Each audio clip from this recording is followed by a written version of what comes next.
I have allowed you to record, Steve. You can also do it since I got you. Not here. Thank you. Just in case. All right. Yeah, I'm good. All right. Welcome back, everybody. Figuring it out. Here we are. So 75. We have our very special guest with us, Mr. H. Foley, everyone. Hey, gang. Thank you so much. Good to see both of you. Thank you for having me. Thank you for being here.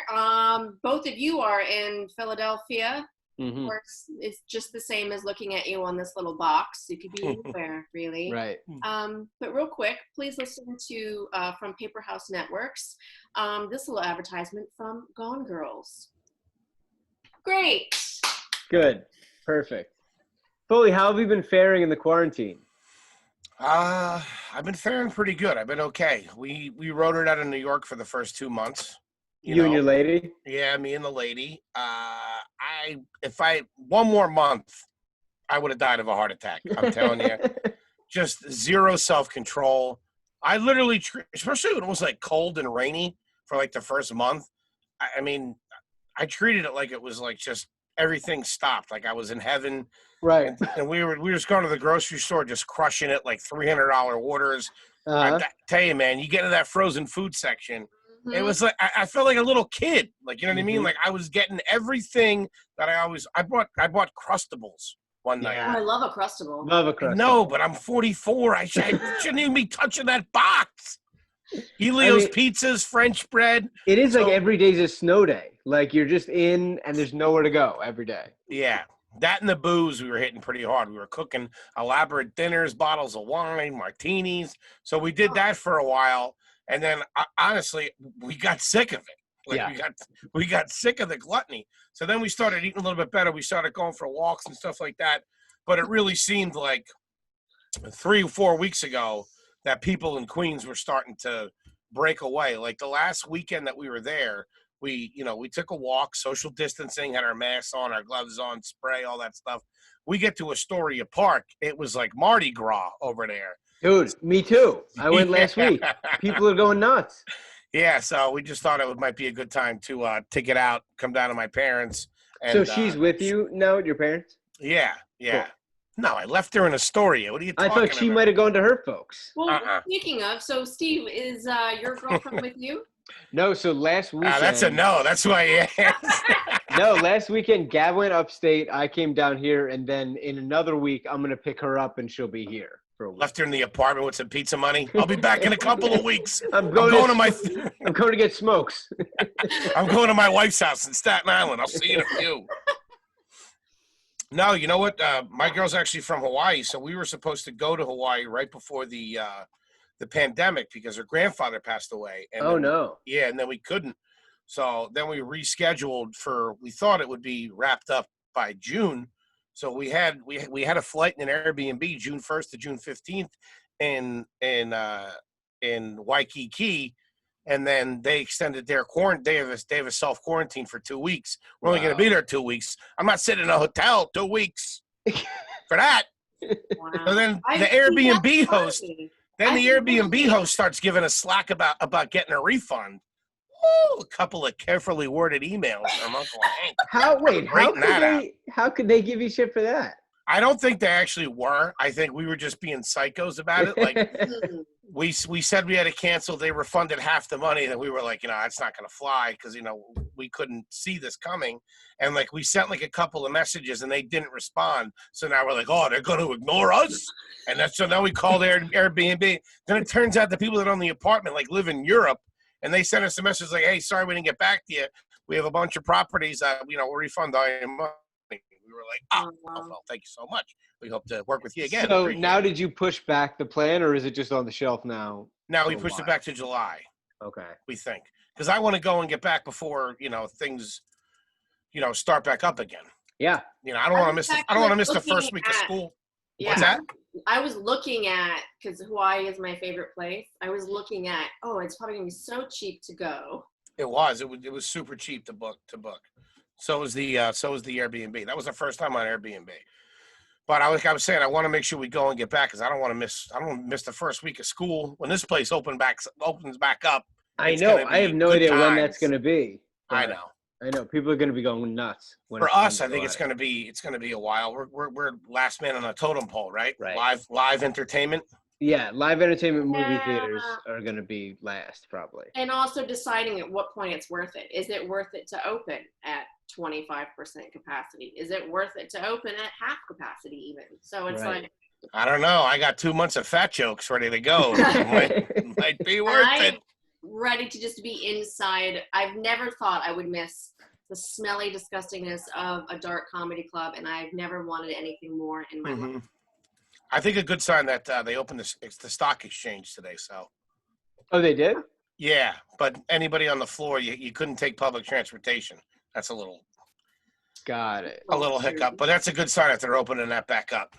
Yeah, We got- I mean, I don't even More or less know. creative though, since you've been in. What's that? Have you been more or less creative?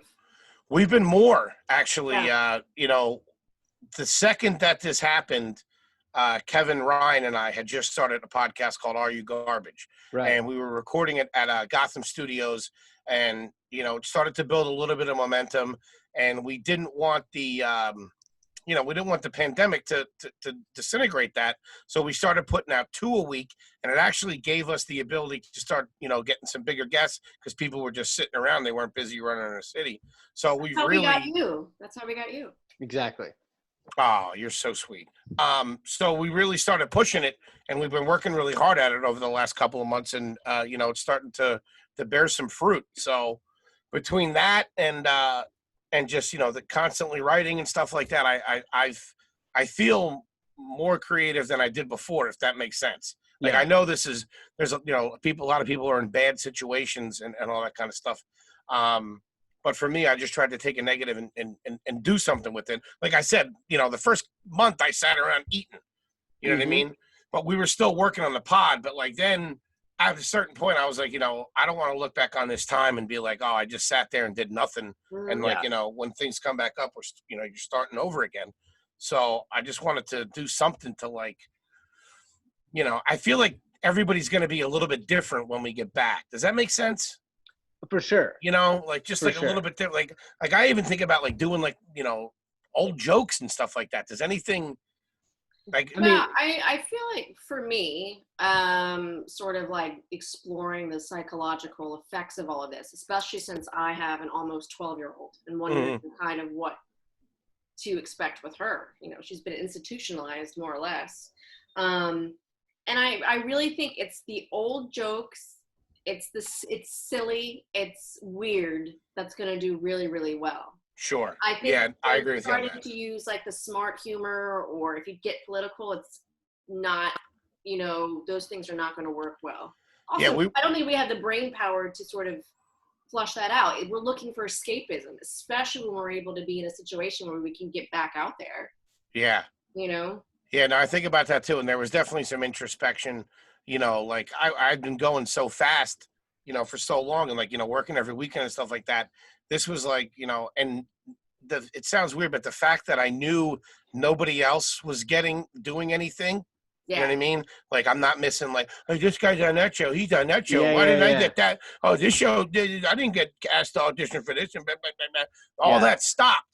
So for the first time, I was able to like clear my head and just be like, all right, just focus on what you got to do. There's nothing else outside of you. And it felt really good. But Candy, I agree with you 100% that there's going to be, there's going to be like a sea change and all that. Mm-hmm. But it's weird to see that like that stuff is still like, from I check in with the news and stuff like that. There still is some of that. Like they're still nitpicking about politics and this and that. There's still people that are like, reporting people and doing this and doing that and all this catty shit that we were doing before this. I want to see all that go away and everybody get back to being fucking cool again. Well, I guess the one thing that probably for you has stopped is auditioning. So are you pretty much, I mean, did you get any few of them since quarantine has started? I've had a couple of video auditions, which are nice, just to flex the muscle and stuff like that. Yeah. But dude, I was getting ready to walk into the Tribeca Film Festival when this all went down. So tell me about that. I remember we were talking like the I got weekend. screwed. I'll tell you that, Stevie. I'm out. So tell me what's that project that you were gonna go for, and then tell me how it all happened. I had a small role in the new independent movie called The Outside Story with Brian Tyree Henry, who is Paperboy from Atlanta, and Sonequa Martin Green, who was on The Walking Dead and now has her own show on CBS. She's in a Star Trek series, so they're the two stars. There's a couple New York writers, couple New York actors, and a couple New York comedians that are all in it. Jordan Carlos is in it. Okay. The one girl from Glow is in it, and it's just a really cute, great story about a guy who's kind of going through some stuff, and he's going through a breakup, and he locks himself out of his apartment. And most of the time, he stayed in his apartment. He was kind of an introvert, so this kind of forces him to deal with himself, going through his neighborhood, trying to figure out how to get back into his apartment, and then deal with this breakup and all that stuff. And it got into the Tribeca Film Festival. We were all ready to go. It would have been great, but what month was that supposed to be? That was I think that was like the first week of April or something like that. Yeah. I remember when that festival first started, and I went it's crazy. Year, and I saw some like weird skateboarding like indie movie. That's when it was like really indie, and you would go, and I was on the escalator with Parker Posey. That's as indie as it gets. I love it. And yeah, I mean that's a mind. Before American Express got super involved. Well, De Niro was involved in it from the beginning. Yeah, from the get-go. Yeah, that's awesome. And I know that's a silly thing to complain about during this, but that's just the hey man, this is life. Mild setback, no worries. My a lot of people have a lot worse. The 6th grade, so. Is that what she's gonna have to do? Yep, she heard me, but sure enough. Wait, they're going to make all these kids go back? I am going to, she was not thriving, to be honest. And then the way that they're set, I know that some schools have like really set it up. It's almost like your online school. So it's like from a certain time, you're interactive online with teachers. With her school, they just send her stuff and then you're supposed to send it back. And they're not even doing grades. It's like and she transferred schools in the middle of the year. So it's like, all right, bitch. So, but next year they're going to, rather than just pushing her on to the next year, they're going to have her redo this one? We are, as parents, making got it. Got it. Okay. So the school, it's not that the district is like doing that. It's more you guys deciding to do that. That's 100% us. Yeah. Yeah. I always wanted to be held back for a year, especially in high school, just because it would have made sports that much easier. Then you were one of the older kids in class. Oh yeah, because I was always one of the younger ones. Remember that dude that remember the guy or the girl that should have been in the grade above you? Yeah. Like their birthday was right there. That's me. But they could buy alcohol. Oh, is it? Yeah. So my birthday's in July. I was always one of the older ones. When I grew up in Louisiana, and at the time the drinking age was 18. So those kids were the ones being able to that would have the parties and be able to get the alcohol. They were our Matthew McConaughey's. Holy shit. 18. He was 35 in that. I don't know what was going on there. He was 35. And then for the first time the other day, I saw Grease, the movie. Yeah. And the high school is in Wait a minute. What? Sonny's 32 years old in real life. Do you remember that guy? He looks like he should be hanging out in the Bada Bing. Wait, are you talking about Tim? Are you talking about Tim Conway or Jeff Conway? Not Jeff Conway. Who was Sonny? Sonny in Grease. That's the one that you chose out of the cast to talk about, Steve? Because he looks like a 40-year-old man. Well, that's also the guy. Well, Ralph Macchio is notorious for being, playing at half his age. I think he was really. Yeah, he was 34, 35 or something, maybe 28. I don't know. But not during Karate Kid. Yeah, for Karate Kid. What? Yeah. And then there was the guy that was the sidekick in Doogie Howser. He was also an older guy. He's killing it now. He works all the time. He was in Sopranos. He's been in a bunch of the stuff. guy's name is Gerald Balnick, who played Sonny in that. Which one was Sonny? Describe us. I don't even know what one Sonny is. Yeah, you picked the one T-bird we don't know. How is that possible? Hang on. Was he the little guy, the little squeaker? He's little and stocky. Okay. I'm gonna send it in the chat. This will be good for the podcast. There you go. I think if it's who you're thinking of, let me see here. Yeah, that guy guy is yeah.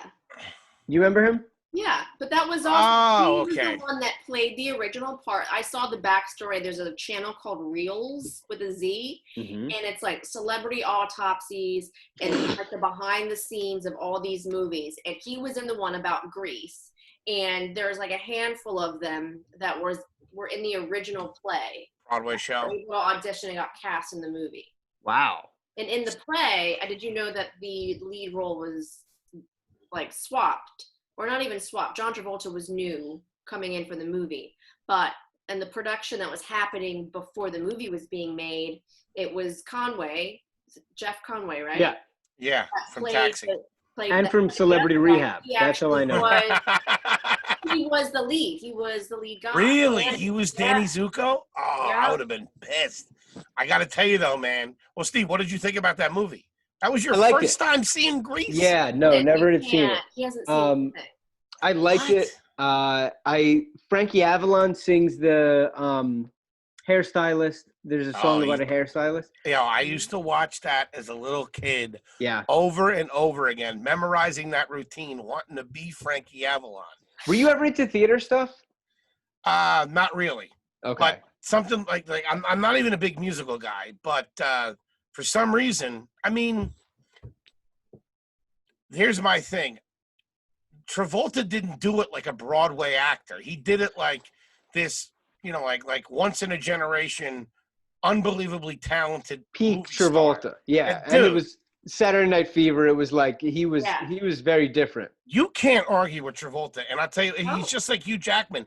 You can't argue with either one of those guys because, yeah, he's gorgeous. He could play like the tough guy. He could do all this stuff. But dude, he can sing and dance. He blew. Yeah.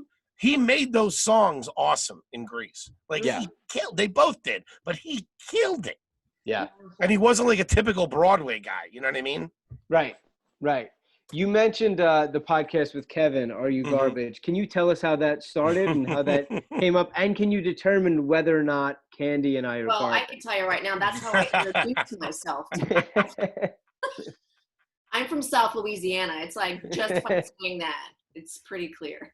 Yeah, Are You Garbage is a podcast where Kevin Ryan and I sit down each week with everybody's favorite comedians, and we find out how they grew up. So we both grew up in the suburbs of Philadelphia.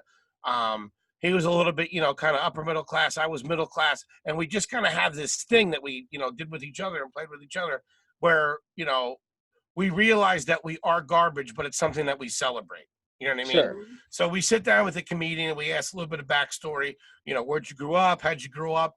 And then we just ask a series of questions that really cuts through.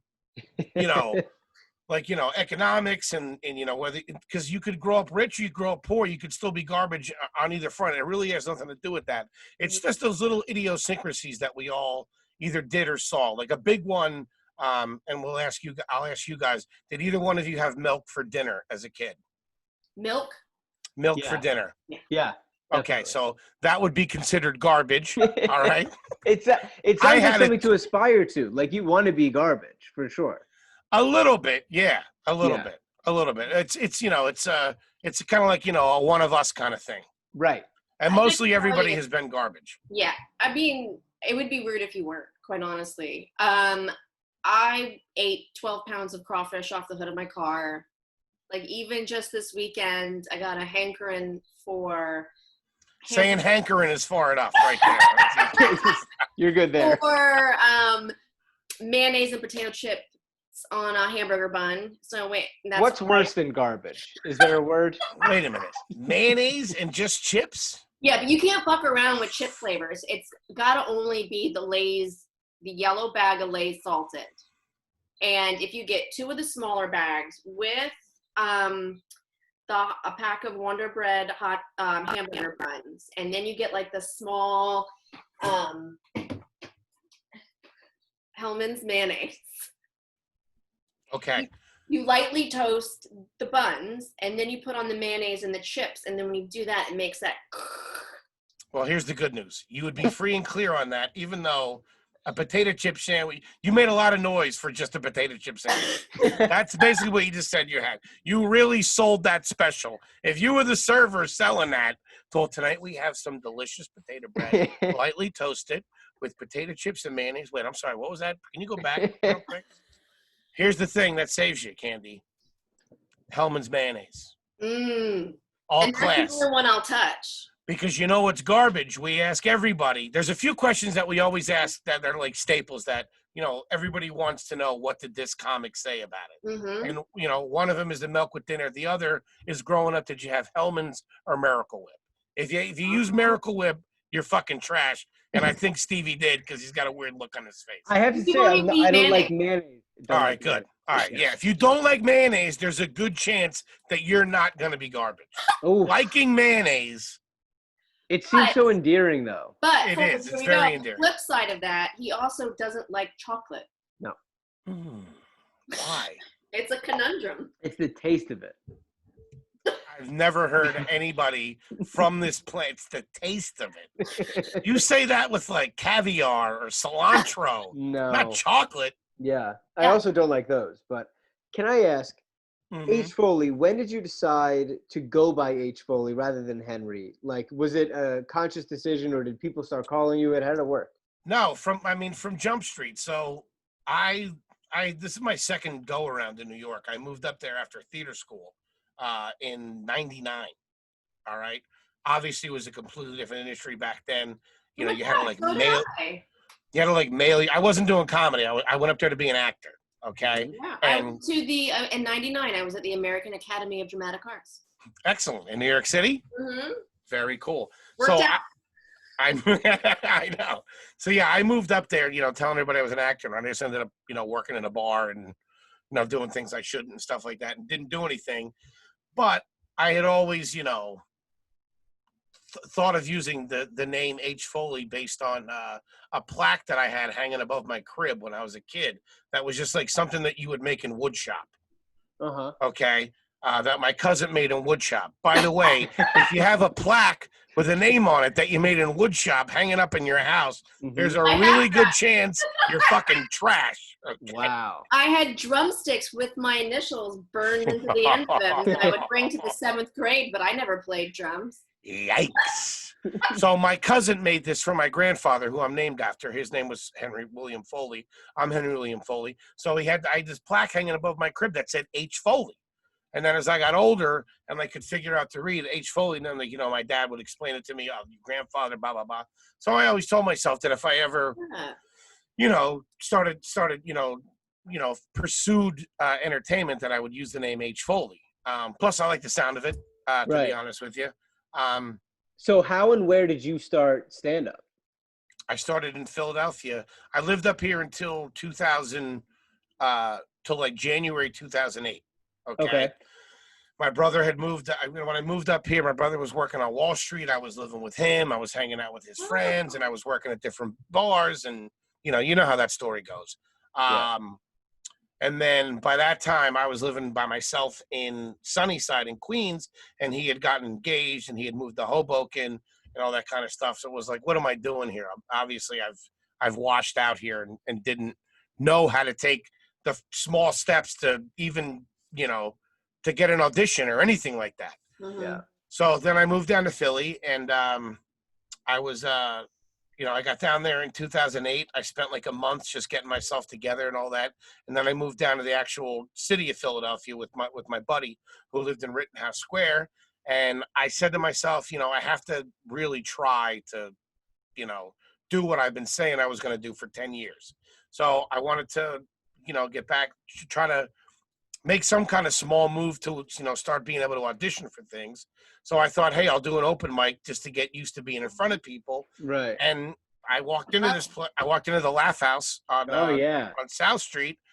And literally that night I met Chris Cotton and I met Derek Gaines, and Chris Cotton and I became best friends instantly. And he just shepherded me through the whole thing. And that was really it. It was weird. It was like we all had like this sense of urgency, and I had it because I was 32 hanging out with a 21-year-old, you know, and we all just had that same kind of sense of urgency. And from that was it from there. And then what was the decision like to come back? To come back to, well, everybody kind of went through their natural process in Philly, over about, 2 or 3 years or 4 or 5 years where, and again, this is a Chris Cotton line. Cotton said that you'll know when it's ready, you're ready to, because we wanted to, when we started, we weren't starting it to just do local comedy. We Sure. wanted to get good and move to New York and try to actually Right. pursue this. Every one of our friends was all on the same page with that. So Yeah. there was never a thought of, I'm not going to move back to New York. I'm going back. I'm going to figure out how to do this to a degree for 5 years, and then I'm going back. We weren't getting off the boat unless we were going all the way, and everybody had that same mentality. So it was great to have that around because we all pushed each other. But like he said, he's like, Cotton told me as I was starting to get close to wanting to move, like Cassidy, my buddy Tom Cassidy had started coming up a little bit. Monroe and Derek, they had all kind of started coming up. Cotton was coming up. And like you could just feel it. And he said, Reggie too? Was Reggie there around then? Yeah, Reggie was down around there then. Reggie and I moved up the same day. Reggie Conquest and I landed on the same day. That's and then great. Kevin came like maybe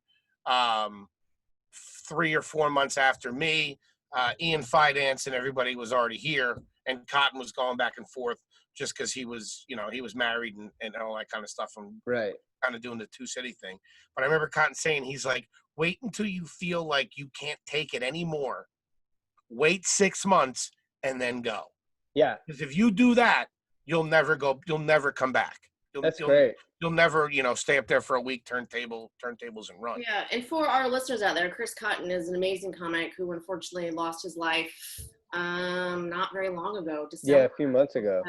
Brand new family. He was my guy because when I started booking Philly Comedy Club, I was kind of like really just having to go in and sort of figure out what the local scene was. And when we were Chris's home club, so he, like everybody that I work in that room and in Atlantic City is someone that I met through Chris. And yeah, that was a massive loss. You want to hear a funny Chris Cotton story? This is how him and I fell in love and became literally inseparable for the 5 years that I was in Philly. So I get down there. Now, towards the end of my tenure in New York, I was having the minorest success as a singer-songwriter. And I mean minor. I was playing I was playing a couple of places in the Village. I got on like an independent compilation of New York singer-songwriters that was, minor. And it was bad. It was terrible. But I had this one song that I had recorded. And when I got to Philly, I wanted to finish and do a music video for it. All right. This is when you thought, like, I'm going to throw this on MySpace and it's going to all be over, Yeah. So when I got to the Laugh House that night, I was like, half, thinking about, just the idea of the video was in my head. And I saw Derek Gaines on stage. And I was like, man, this kid's got it. This kid's great. I want this guy to play, because the video was about like a crooked cop and his partner, and it did not match the song at all. It was terrible. But I wanted Derek to play my partner. So at some point in the night after I saw him perform, I went out in the lobby and I'm looking around and I see a young Chris Cotton sitting there. And I go, hey, man, you don't know Derek Gaines, do you? And, of course, he's like, what? Yeah, man, of course. I am good friends. I know him. Wow, what's up? So, he's just, like, pushing the issue with me of why I'm looking for him. And I'm like, oh, I have a, song that I want to do a music video for, and I have the idea, the camera guy, and I just thought he'd be really good to be in it. And he goes, well, hold up. I act too, man. I act. I direct. I shoot. I do everything. Come on, whatever. I did it. So they were kind of like a package deal. Yeah. All right. So fast forward to July in South Philadelphia in a parking lot in an SUV with the air conditioner off because we're filming and sound. And, Cotton shows up to do his part. And, after, him telling me, like, I'll help you with it. And, I've done all this before and I can act and I do all this. We get in there. We got the camera on him. Everything's set, ready to go. And I go, action. And I swear to God, he looks at the camera and he goes, oh, is that me? Is that me? You want to do that? He completely bullshitted his way onto the set, into the project. And I swear to God, once that happened, he helped me. We finished the thing together. We worked together. And then for the next 5 years, we literally worked on every single thing together. We ran the Raven together with Cassidy, Right. Heaven, Yeah. and we put out several sketches together, just trying to figure out the process of how to, write something, produce something, act in something. We weren't really good at the marketing side of it, unfortunately. Does the finished product of that live on the internet anywhere?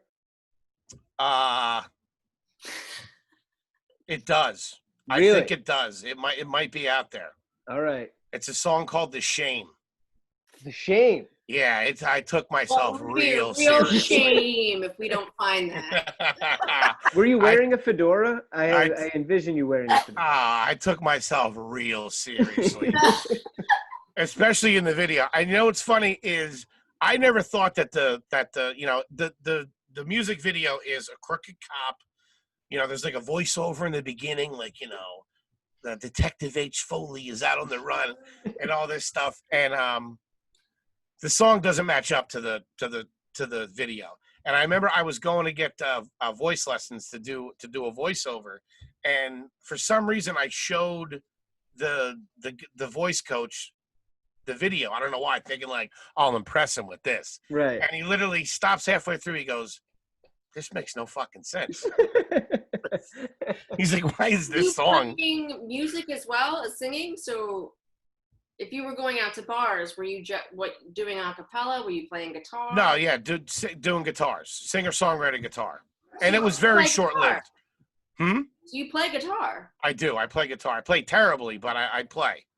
I mean, I did like a couple of nights at Kenny's Castaways, a couple Bitter End appearances, all that little circuit in the village that was still, a little bit going. Yeah. I had no idea. Yeah. But I was on my own and I was too insecure to know how to, push it through and like take it to the next steps.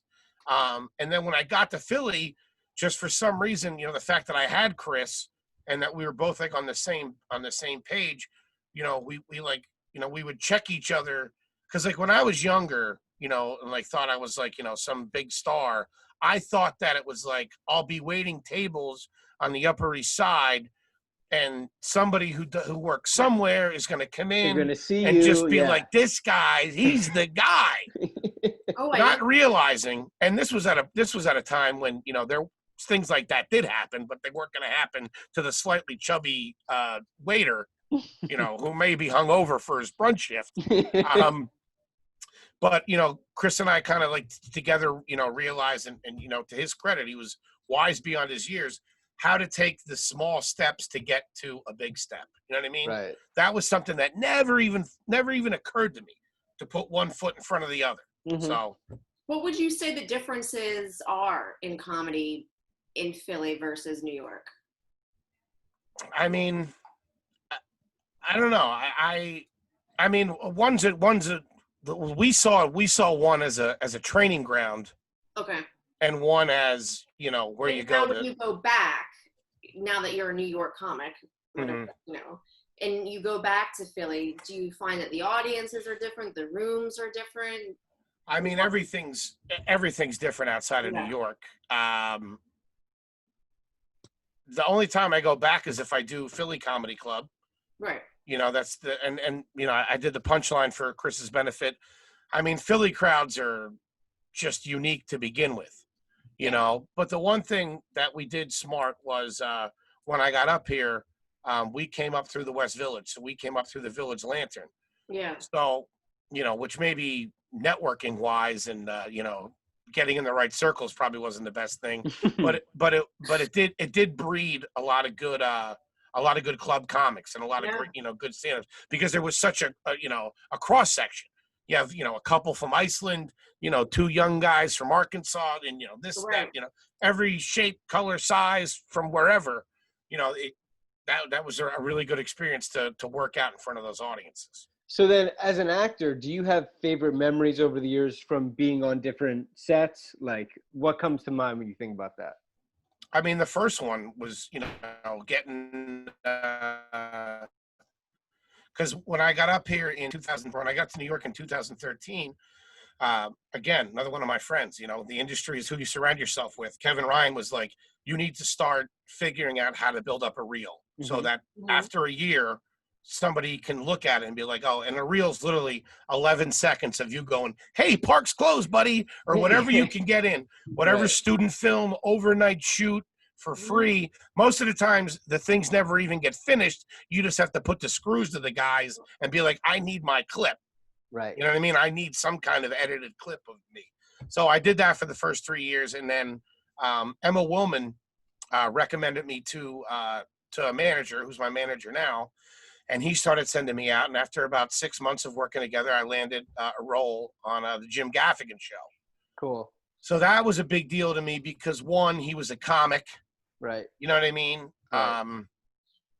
And he was somebody that I always, obviously you want to work with Jim Gaffigan. Right. But the weird thing is that the guy that I was in the scene with, okay, whose name's escaped me right now, is a big actor in Philly. Right? Is it Steve Lippman? Ladies and gentlemen, please hold your applause until the end. No, it was this guy that did he does a lot. He was on The Wire. He does a lot of character work. But I know who you're talking about because I was watching your reel and I did a pilot with this guy. Yeah, I don't know his name. He's a big dude, right? Yes, he's a big guy. Sonny from Sonny from Greece. He was 62. I don't know what's going on. Foley, I don't know. Have you seen Demon Hole? No, what's Demon Hole? Demon Hole is Steve's feature film where he plays someone it's a horror. It's a sexual horror. All right. And he plays someone. Isn't every sexual experience a horror? Oh, am I wrong? And folks? then, wears a Kangol cap, has a mental breakdown, and then the cap, he turns it around for the different part of himself. That's right. But he got to touch boobs. Really? Yeah. Yep. First and only time. We've been talking a lot about. Did you guys see Reggie on Insecure? Reggie Conquest? Yes. Oh my God, it was hot. Straight fucking. I was like, I will never unsee this. I can never see him in another way. Yeah. But you know what's great is that that opened up a whole dialogue about bigger guys being leading men and being yes, and being sexy. It was great. TSA Bay. TSA, but he was on this list he was putting out, and for years he always talks about how he looks like Idris Elba. It's a big moment for Reggie. I'm very happy for him. Yeah, me too. He was great in it. Yeah, so, he was. Tell us about We Don't Know, which is you and Irene Morales. Yeah, We Don't Know is a kind of a passion project that me and Irene have been working on for the last few years. I one day walking down the street had I would think me and my where it came from is my girlfriend asked me walking down the street. She's like, "What would you do with $1 million?" And I couldn't just take it at face value and say, "Well, we do this." I had to know where I got it, how did I, this and that and the other thing, and And just that conversation made me think that you don't really see these kinds of moments in couples, on TV. You know what I mean?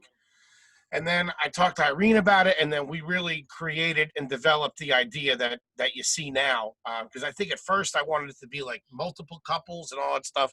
So I really wanted to tell, just have a slice of life of just what it's like to be in a real relationship with two people who are, trying to figure their own lives out. Right. And just show those offbeat moments that that usually would happen before or after the scene in the show. You know what I mean? I love that. In the regular show. Yeah. Before they got to the dinner party, after they left the dinner party, before they got to the movie, before they got to the restaurant, things at home, going to get the laundry. It's great. I mean, it seems very slice of life, and it seems just like, sort of a very real lived in thing. It's great. Thank you. Yeah. And we wanted to make it vignettes because we wanted to have it be the way your memory kind of works. You know what I mean? You just see these little glimpses in your mind. Oh my God, do you remember when we were walking that movie theater and we got into that fight, blah, blah, blah. And we also wanted to keep it where we were the only two people, we say there's three characters in it. There's her, I, and the camera. Which was shot brilliantly by Tyler William Milliron of Milliron Studios. So they were they were the three characters, but we didn't want to have really anybody else's face or have interaction with anybody else. Because when you look back on it, in a relationship that maybe didn't work out, you just remember her. You know what I mean? Yeah. And you just remember him. You just remember those moments with each other. So we really wanted to like encapsulate that, like, they're in their own little world. And do you have a plan for how many you're going to do, and where do you want it to end up? I mean, I'd like to have it end up on television with, Sure. 100 episodes behind it, and a place down in Miami Beach, and all that kind of stuff. But we're still figuring it out. Branding. Mm-hmm. Yes, that's the name of this show. That's the name of this one you're on. There you go. Exactly. So yeah, we are still figuring it out. So my daughter asks, who is almost 12, as I said, a real bright spark, asks a question every week for the podcast. Okay. And her question today is, if you had a magical key and could open any door, what door would it be? And this is not a metaphor. It has to be a literal door. Well, okay. The behind the question is, we are watching Lock and Key on Netflix. Mm-hmm. So it's about a house that has magical keys in it, and all the keys do different things. Oh. Yeah. I mean, first would be the Cheez-Its warehouse, wherever that is. Oh Love my a good God. Cheez-It. Love a Cheez-It. Do you like a wheat thin? No, what? I like a wheat thin. What am I, an asshole? Of course I like a wheat thin. A wheat thin and a screaming cold Coke. Woo, just Come popping on. the Good night, original nurse. wheat thins, though, not like the. I don't want any. I could tell you. I could show you right now. I have 3 boxes at a time. I can't do a Triscuit. Like wheat thins? Love them. Yeah, wheat thins are all right. You don't like wheat thins? No, What are you? I love a Cheez-It, and I don't fuck around with like the extra toasty or my white cheddar. You can eat my ass. What were you, Candy? Were you a Ritz family? You weren't Clubhouse. Don't say Keebler Clubhouse, because those are. We were a Ritz family. We were Ritz, and my mom would make pimento cheese. We also had that. They were like wheat crackers. Forget what the brand is now, but like if I saw the box, I would know it. Not Triscuits. No. Okay. Triscuits are trash. I always thought I should be more into them, but I never got into Maybe I'm confusing a wheat thin with a Triscuit. Maybe. Wheat thin's pretty solid. Yeah. I think that you're absolutely right. But there's this thing in a wheat thin that tastes like aspartame to me. Like it tastes like the sugar-free. Weird. Or maybe they're just not salty enough. I don't know. Again, I eat sandwiches with mayonnaise and potato chips. And it's like, that is still like, just the right amount of salt. It could go further. Like I have a bit of a sodium addiction problem. Candy, what door would you like to open with this magical key? What do you think? The Cheez-It thing sounds delightful. No, you know what it just made me think of? If it had to be an actual door, that's one thing. But the one thing I've taken away from being home, I know this is going to sound real dramatic and philosophical, and I might sound like an idiot, but I really get along with my parents, and like we have a really strong family and stuff like that. And they live in like a nice place, just very suburban. You know what I mean? It almost feels like the last stand of America. Mm-hmm. You know what I mean? But there were moments.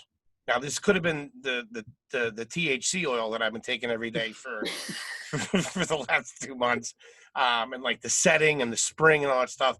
But like we've gone out a couple of times, like taking the dog for a walk, where it's me, my mom, my dad. My girlfriend. It's like this beautiful sunset. There's kids playing in the neighborhood.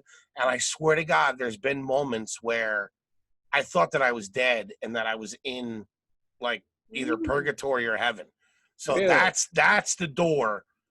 I mean, there's moments here that feel like the Burbs. It's like, it's screen doors in time. That's right. It's all it is down here. Right. And that's the door that I would want to walk into anytime that I wanted to be in that moment.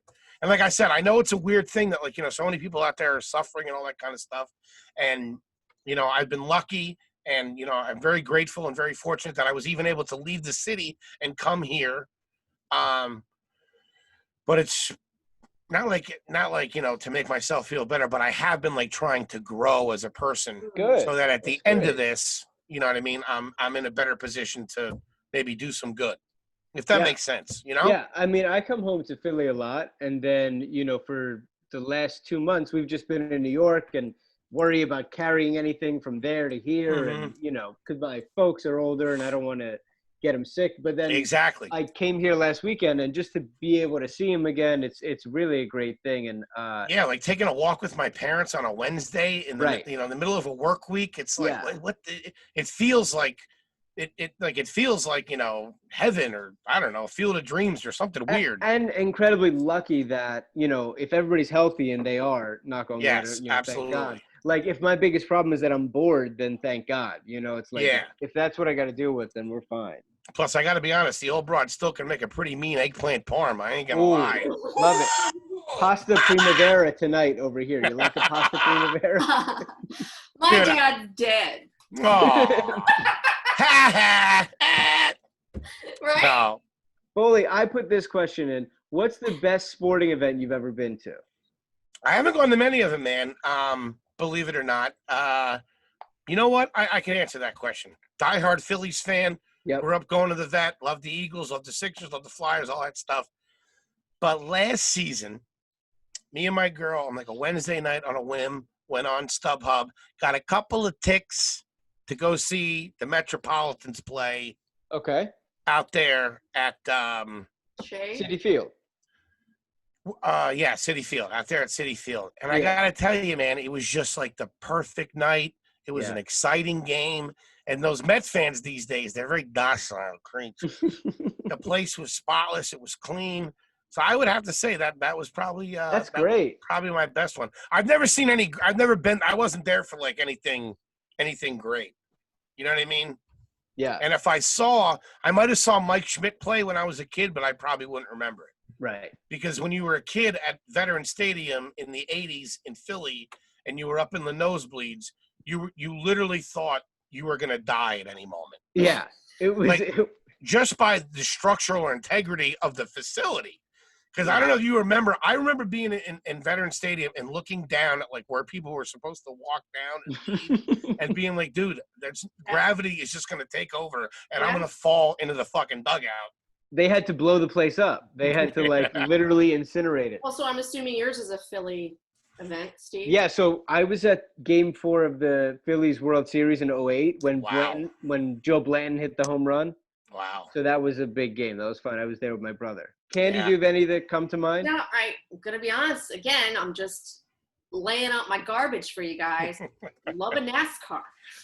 Had nothing wrong with that. I used to love to go. Went with the same group of people. We lived in Charlotte, go to the Charlotte Speedway, but they have all these open like farmlands that people would, you would go to tailgate and then you would walk like a mile to the thing. Right. You drink beer all day and there's a lot of day-old tattoos, but then it's just like, it's fun. And then you get there and then the jets fly over before the race even starts. It's just like loud. And big party. Yeah. That's great.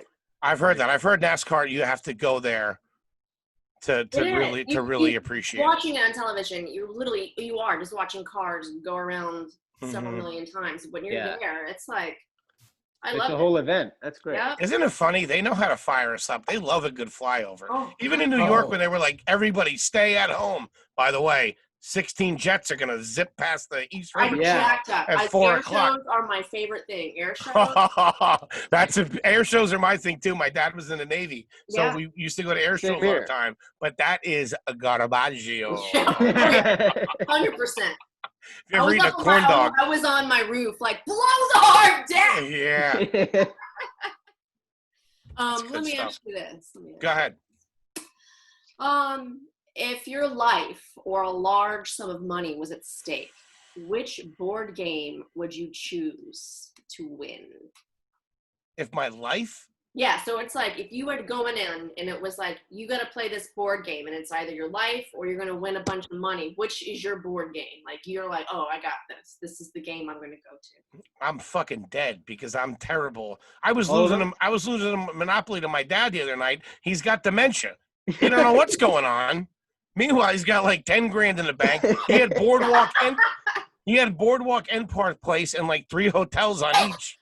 I'm into this guy for the rest of my life. I'm not really good at any video games or or board games. But if I had to, You think are you good at like a trivia? nah, I'm terrible. Unless it's like snacks from the 80s. I don't know if you guys ever saw Cheers, but one time Cliff Clavin was on Cheers. I remember they were all things that he knew. It was like postal work. Things, I do remember things at a bar. Dude, Yeah. living with your mother. He was on Jeopardy, right? Yeah. Yeah, he was on Jeopardy. Yeah. I would go with Mousetrap. Remember Mousetrap? Yes. Oh, wow. I feel like I could hang in a nice game of Mousetrap. Wow. Yeah. I'm very good at Taboo. Have you guys played Taboo? Yeah, but I forget what the thing. You can't say a word. Yeah, so you get a card of it's you and another person. And you can describe it without saying what the word is. Right. There's the word you need them to say, and then below it are words that you can't say. So if it was baseball, Steve, we need to be professional Taboo players because that's what I'm picking. Yeah, I love that. Yeah, we definitely could be. And Steve and I, we make a noise, and you'll know exactly what. We're gonna be rich. Telepathy. Yeah. Yep. You guys should do that, man. There's a lot of things that I've been noticing on TV that wouldn't normally be on TV. So I could see it. I could easily see a Taboo tournament before the end of the summer. Because for like 20 minutes, I watched, what's it called? Cornhole, where they throw in the things. Oh, yeah. Oh, yeah. I watched that on TV there. And I got to tell you, I was fascinated by it and I was hooked. Have you ever played? I mean, yeah, at like, some trashy party with a bunch down of the dudes. shore. That's part of the tailgating for NASCAR. Yeah, that's real garbage. And your cornhole things are decorated like a race car. And that's up there with horseshoes as far as garbage. Same concept. Yeah, that's a big question. Have you ever had a horseshoe pit in your backyard? If so, trash. Yep. And got stung by bees playing it. Got stung by bees. I feel like getting stung by bees is classy. If you're getting bitten by wasps, that's when you're trash. Like anybody who dies from a murder hornet, you're garbage. It wasn't even bees. It was horse flies. Oh, that's bottom of the barrel. That's like down the Jersey Shore, the greenheads. Oh, that's what greenheads are gonna get you? Watch out with them greenheads. You ever seen fire ants? I hate a fire ant. Sat in a pile of them. Awful. Awful. Do you think you could kill someone? No one in particular. The question we had sent in was just, do you think you could kill someone? Are you asking me that? Is that a legitimate question? Yeah. What is this, an FBI wiretap? What kind of setup was this? He took my Cheez-Its. Do I think I could, do I have it in me? Yeah. It has to be a very specific circumstance, right? Of course, yeah. If somebody was hurting somebody that I loved, or if, I saw somebody hurting somebody else and you had to stop them. Right. I mean, I don't know when the situation would be that you'd have to kill them. I'd probably get my ass kicked because I'm out of shape and 44. I think I could. I think I could do it if I had to. Yeah. And that's very easy to say, but exactly. Okay, yeah. I think the same. Like, obviously, here's the thing: I have a kid. If I saw someone trying to harm my kid, that's all bets. Yeah, you'd lose Mama Bears comes out. But same thing. If it's post that, right? I could probably get Sally Field crazy on. You know what I mean? Like. Do you think you could kill somebody for money? That's the real question. 100%. Really, somebody you didn't know. You could be hired as an assassin. I thought one of my plans was after the movie Point of No Return with Bridget Fonda came out, that was going to be my journey. Even as a birthday gift, people were giving me fake guns, and it was kind of a thing. And I also said, if you ever hear that I die in fire, it's because you wanted to live a life as a European assassin. Yeah, I would need real backstory to justify it in my head. It would have to be this person's like a rapist asshole who should die. Yeah. What, to be an assassin? Yes. No, it's somebody who voted the wrong way on some board meeting in some Japanese company. Jack Fukushima's got to go. No women, no children. I mean, I think that's the traditional rule. That seems to be the assassin's code. No women, no children, usually. That's usually run of the mill in the movies. That's also the life that my sex life goes by. There you go. Two things. No women, no children. Yep. Everything else is good to go. Everything else, fair game. Have you ever played the stock market?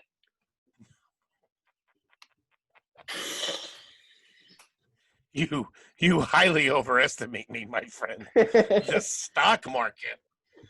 Ooh, yikes! No, never. I wouldn't. I've never had enough money to be able to part with it for that long. Or I would, even though my brother working on the New York Stock Exchange, I would have no idea how to go about that. That's like another language. I wouldn't know where to begin. No. So Listen, far, I had a high school class called Free Enterprise, and it was about also, that class really should have sold what I did for a living and didn't. I made bank because we had those squeegee things that, those that you would have like with your high school logo printed on them that you were supposed to like for football players with the big straw. Oh yeah. Okay. I worked at an ice cream place and I took those things and took vodka and made orange slushies in the machine at the ice cream place in the mall. In high school? Things and then sold them out of the back of my car for $8 for Mardi Gras. Holy shit. You got to get that on Shark Tank. Same class, we had stock market teams, and we had to because this is in the I'm also 44, so this is in the times where you had newspapers and had to pull it out and then pick things and then see how they did in the market. My team won, so there was no actual money involved, but a winner nonetheless. Absolutely, that's pretty good. Well, that's something to hold on to. I'm very jealous of people, or not jealous, but impressed when people know how to day trade and do this and do that and have a guy and they have a little bit of money in this and a little bit of money in that. No, I'm terrible. Have you seen? Absolutely not. What's the greatest Halloween costume you've ever worn or seen? Man, never had a good Halloween costume. And I'll tell you what, when I was a kid, my brother's 18 months older than me, and I don't know what it was, but he would always get the top of the line something. Mm-hmm. And I would be like, who's this kid supposed to be? The one year my brother was a pirate. Now, he could have walked onto the set of Pirates of the Caribbean because this guy was in authentic gear. Wow. He had a live parrot on his shoulder. That's how, it was awesome. You know what I was? I was a bishop. I was a fat 10-year-old bishop. Oh no! Yeah, that had with a tinfoil thing. Oh, like the tinfoil bishop hat. Mm-hmm. It was terrible. Bishop, of the Lord, or bishop of a chessboard. No, like a bishop of the Lord, like a bishop. I was an alderman. What the fuck is that? Wow. Yeah. Candy, what about you?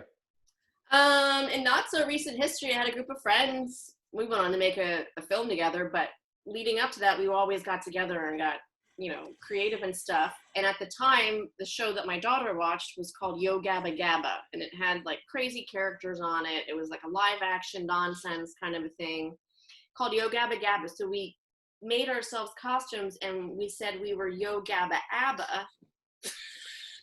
So creative. We crossed ABBA with this show and made our own characters, and we had dance routines. Also, this is only 8 years ago.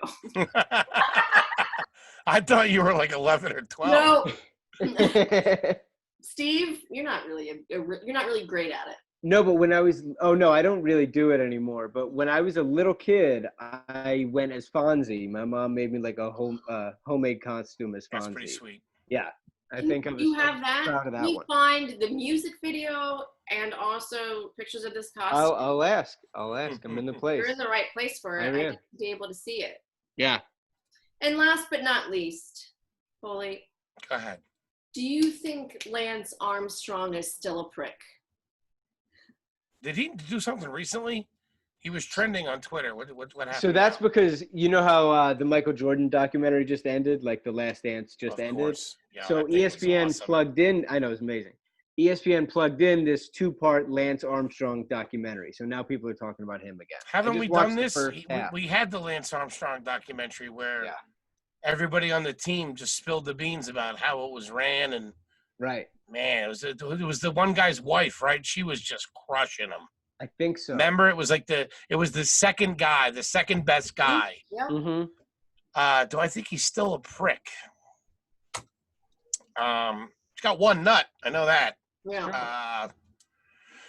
I mean, no, I don't think so. I think he's been through the ringer enough with it. Yeah. He still did a lot for cycling. He did a lot for cancer, right? Didn't he? He did. The thing about him, they didn't give that money back, right? They used those millions and millions and millions of dollars that he generated for cancer research, right? So the thing he was on the juice. What are you gonna do? No, like I don't care. Like if an athlete uses steroids, it's like I don't feel personally offended. But he was such a dick about it, and he like went after people so viciously when they were saying that he did. Buddy, that's what you got to do when you're a scumbag. You can't. You deny garbage. it to the end. Yeah, that's right. That's garbage. I heard the story this was recent. I mean, not recently, but this was recently after all of this sort of came out, and he was at a restaurant. And I guess someone in the restaurant stood up and was like, "Hey, Lance Armstrong, fuck you!" And then everyone was like chanting "fuck you" in the restaurant. That's a jerk off. His reaction to that was to pay for their bill. Right. I like that. Yeah, that's an asshole thing to do. Is that more of a smarmy move? Oh yeah, I saw him tell that story, and he wanted to get one up on them, so he says I'm not gonna go fight them. I'm gonna actually, because I'm this rich, I'm gonna buy everybody. But pretty classy though. I'll give it to him. And what the fuck did the guy do that stood up and's calling him a scumbag? Like I said, at least he just ate for free. It's a good night for that guy. Can I get some wings too? So Foley, where can thank you first of all for of course, thank you. Love you. Thank you for doing this. I love both of you guys. Where can we see your show with Irene? Where can we get your podcast? Tell everybody. So we're releasing like a very short episode each week on both of our Instagrams. Irene Morales, and my Instagram is at Foleygrams.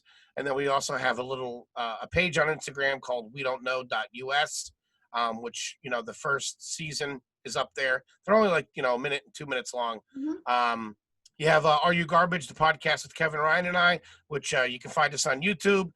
We have a Patreon. The podcast is available anywhere that you guys listen to your pods.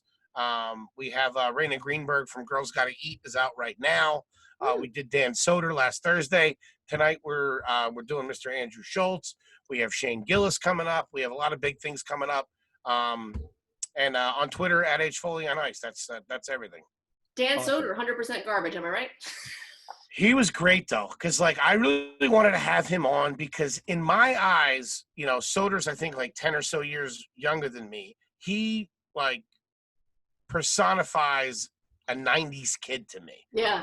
One of the compliments I gave to him that is garbage, but he does it so well is tell me Dan Soder doesn't wear the T-shirt and the open flannel better than anybody else you've ever seen in your life. Was that guy not made to have a flannel half rolled up his sleeves with a cool T-shirt on underneath?